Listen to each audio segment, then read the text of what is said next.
Hello viewers, Radhe Radhe. দুতুন কিচেনের পক্ষ থেকে সবাইকে স্বাগত আজকের ব্লগে। আজকে আমরা দুইজনে মিলে বাজারে এসেছি। তো বড়মশাই বলল, দেখো দুতুন, তরুণদার কাছে একটা মাছ খাপি খাচ্ছে, সেটা 2 কিলো 800, একদম জ্যান্ত কাতলা। সেইটা নিয়ে নিলাম।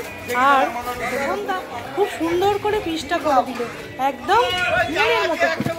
বেহালা বাজারে একমাত্র তরুণদা থেকে আমরা এই জ্যান্ত কাতলা মাছটা কিনি। প্রতি সপ্তাহে একটা করে লাগে। তো এখানে খোকনদা এত ভালো পিস করে দিচ্ছে, আমাকে আবার জিজ্ঞাসা করলো যে এইরকম করবো বৌদি? বললাম হ্যাঁ, এইরকমই করুন, যেরকম আমরা নিয়ে যাই সেই রকমই পিসটা করি। একদম সুন্দর করে পিসটা করছে। যেহেতু আমরা চালানি মাছ খাই না, সেই জন্য জ্যান্ত মাছই বড়মশাই কিনে নিয়ে যায়। আজ আমরা দুজন বাজারে এসেছি। আমরা সবজি মাছ এরকম মাঝে মাঝে বেরিয়ে কিনে নিই। তো আজকে আমরা মনের মতো করে মাছটা পিস করে বাড়ি নিয়ে যাব। সেখানে তোমরা দেখতেই পাবে কি সুন্দর করে একটা রান্না আমি করবো, বিয়েবাড়ি স্টাইলে কাতলা কালিয়া। আর এর সঙ্গে আরও কিছু সবজি বাজারও করেছি, সেইটার একটা শর্টসে রান্না তোমাদের সাথে থাকবে। মাছের মুড়োটা বললাম 2 ভাগ করে দিতে, কারণ মাছের মাথা দিয়ে মুগের ডাল বানাবো। মাছ কাটা হয়ে গেছে।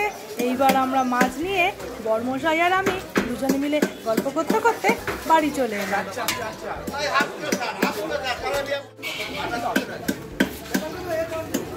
প্যাকেট থেকে মাছ কটা বেসিনে ঢেলে ফেলেছি।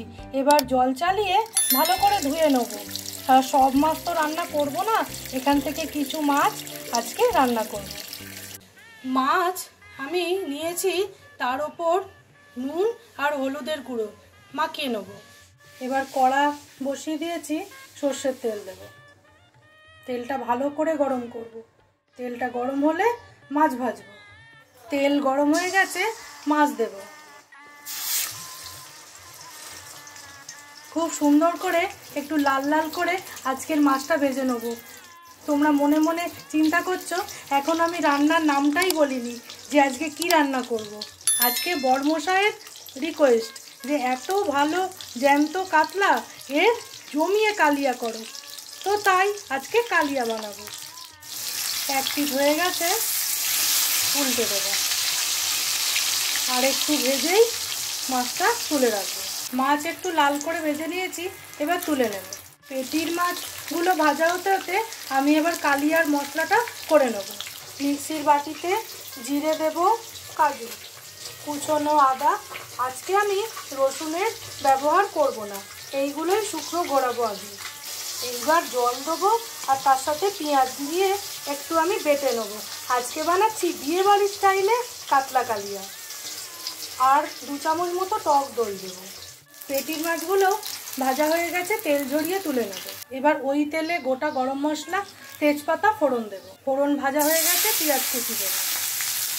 পেঁয়াজটা লাল করে ভেজে নিয়েছি।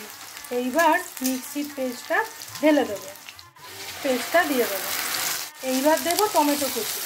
একসাথে সব ভালো করে ভাজা ভাজা করব। মাছের কালিয়াতে একটু কিশমিশ দিলে ভালো লাগে। ভালো করে ভাজা ভাজা করে নেব। দুতুন কিচেনের রান্না যদি তোমাদের ভালো লেগে থাকে, তাহলে প্লিজ চ্যানেলটাকে একটু লাইক, শেয়ার, সাবস্ক্রাইব করে আমার পাশে থেকো। আর বেল বাটনটা একটু প্রেস করে রেখো। আমি যা যা রান্না আপলোড করব সবার আগে নোটিফিকেশান তোমাদের কাছে পৌঁছে যাবে। আমরা একটু ঝাল ঝাল খেতে ভালোবাসি, সেই জন্য মিষ্টি দিলাম না। তোমরা যদি কেউ মিষ্টি ভালোবাসো, একটু মিষ্টি দিতে পারো। নুন পরিমাণ মতো, 1 চামচ লঙ্কা গুঁড়ো, 1/2 চামচ ধনে গুঁড়ো আর 1 চামচ হলুদ গুঁড়ো সব একসাথে দিয়ে দেবো। দিয়ে মশলা আবার কষে নেবো। আজকে আমাদের গরম গরম ভাত, তার সঙ্গে নীল ঝোল, সেটা আমি শর্টসে করেছি, তোমরা দেখো। আর তার সঙ্গে জ্যান্ত কাতলা কালিয়া। আজকে দুপুরের খাওয়াটা একদম জমে যাবে। আর শেষ পাতে কুলের আচার। তোমরা রংটা দেখে বুঝতেই পারছো যে মশলাটা কত সুন্দর কষা হয়েছে। দেখো, একবারে দারুণ কালার হয়েছে। মিক্সির বাটি দিয়ে জলটা দিয়ে দেবো। খুব বেশি জল দেওয়ার দরকার নেই, এটা তো ঝোল ঝোল হবে না। এইবার ঝোলটা ফুটছে, দুটো গোটা কাঁচা লঙ্কা দিয়ে দেবো। এইবার ভেজে রাখা মাছগুলো দিয়ে দেবো। আমার নতুন ভিউয়ার্স বন্ধুরা যারা এখনও চ্যানেলটা সাবস্ক্রাইব করনি তাদের আমি একটু অনুরোধ করব, সাবস্ক্রাইব করে আমার পাশে থেকো, তাহলে আমি চ্যানেলটা আরও সুন্দর করে বানাতে পারবো। এইবার মাছ ঝোল খুব সুন্দরভাবে ফুটে রান্নাটা তৈরি হয়ে গেছে। একটু ঘি দেব আর ওপর থেকে একটু ধনেপাতা কুচি ছড়িয়ে দেবো। আমার বিয়েবাড়ি স্টাইলের কাতলা কালিয়া একদম রেডি। এইবার ঢেলে নেব। আজ বিয়েবাড়ি স্টাইলের কাতলা কালিয়া তোমাদের কেমন লাগলো আমাকে অবশ্যই কমেন্ট করে জানিও। এইবার আমরা গরম গরম ভাত দিয়ে খেয়ে নেব। আজকের ভিডিওটা শেষ করছি। আজকের মতো টাটা।